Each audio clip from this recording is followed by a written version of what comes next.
and welcome to another episode of Studio Insights. Today you've got Hannah and Victoria from the Belvista Studios team.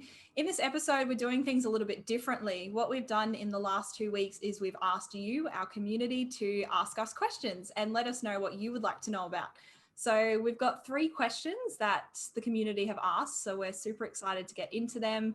We hope that it adds value to you, and thank you for the people that got involved and asked questions. Just remembering before we get started that this is just our perspective. So if anyone else has any other views on how to answer the questions or what they do to be successful, please comment below because it'd be great to share our knowledge with each other. But yeah, let's get started. Victoria is going to be the question asker, and she's also going to be asking some questions. Answering some questions as well. It's too early. I need another coffee. Let's All go. right. So we've had a question come through asking about the methods that can be used to find out what the needs of the learners are. They've suggested things like interviews and questionnaires. What advice do you have for them? Okay, so what we do is, so before we would look at what the needs are of the learners, we come up with a success statement. So I think that's really important to know from our perspective, like that is the most important thing, coming up with that clear goal so we know what the needs are, because those needs should always align to that success statement. So that's what we do as part of our human-centered design process. So you can learn more about that success statement in our human-centered design playbook and human-centered design development opportunities. But once we have that goal, there's different methods that we take. So one of the methods I'll share is we do, if you know Kathy Moore, she does something called action mapping, and it's epic. If you're an instructional designer and you haven't checked it out, definitely go and Google action mapping Kathy Moore. She has a process that she goes through where she finds out 4 different parts of the problem, and that helps us come up with the needs, the learner's needs. So it's skills, so it's finding out what skills the learners would need relevant to that goal. It's environment, so how is their environment impacting the goal? Is it stopping them from being able to meet it, or is it supporting them? Knowledge, so what do they need to know to be able to meet the goal? And then also motivation, so how motivated are they to meet the goal, or is there some work to do around them understanding the why and why it's important? So that's one of the methods that we use. So that's Kathy Moore's action mapping process. And that, yeah, you get a lot of needs through that, and it helps you design a learning solution that meets the goal. Something else that we do is empathy mapping, and this is one of our favorite tools at Belvista Studios. So it's a human-centered design tool, and it enables you to empathize with your learner. So what it does is it gets you to step into the shoes of your learner, and with the goal front of mind, think about what the learner would be in a future desired state. So if they were successful, what the learner would be saying, doing, thinking, and hearing. And so if you really step into the shoes of that learner and think, okay, if our project goal was met, what would they be saying, thinking, doing, and hearing? And from that, you can get like learning objectives and actions that the learner would need to take and incorporate that into your training solution. So they're probably the 2 that I think are really helpful.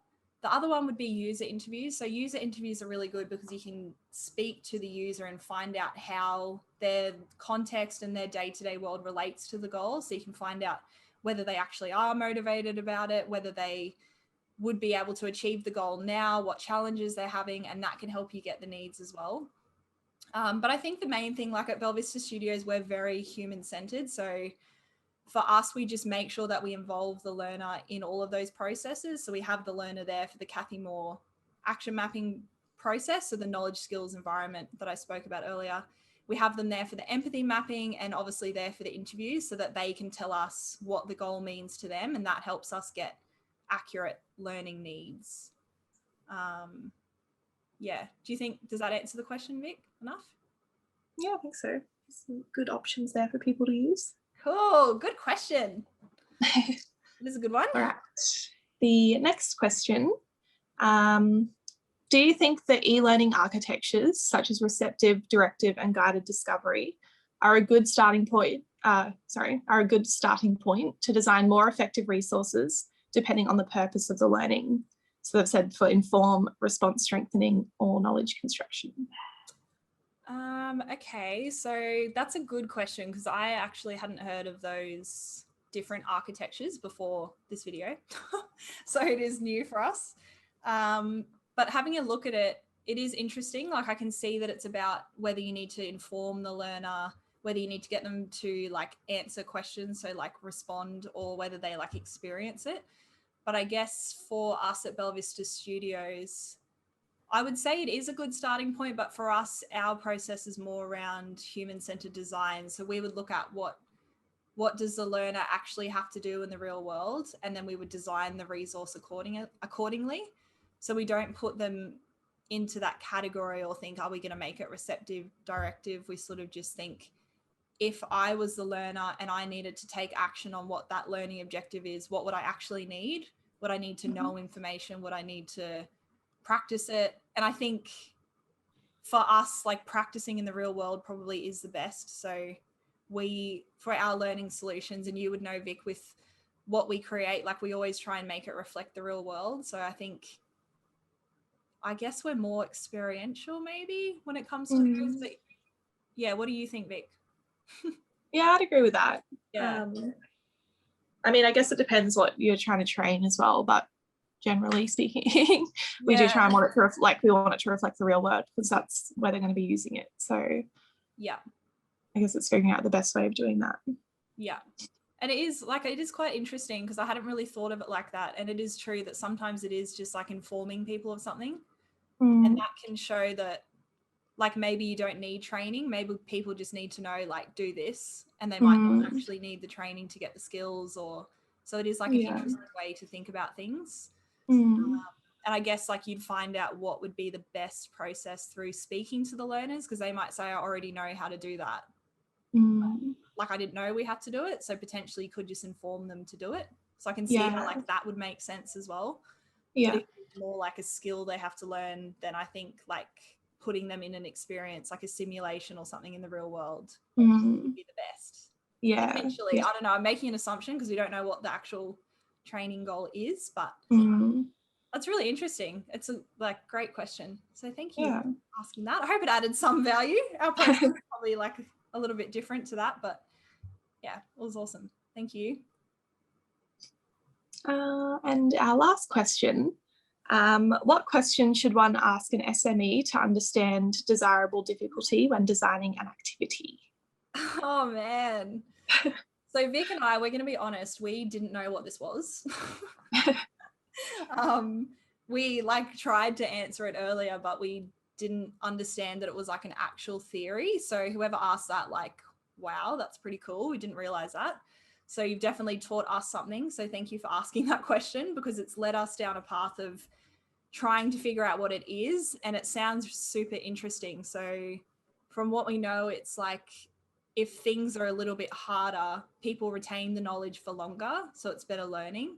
But there's obviously like a line to that. You don't need to make it so hard that people don't want to do it or don't learn. But there is like a perfect sort of, seems like from what I've researched, there is a way to get it like that perfect amount of difficulty that helps people learn more.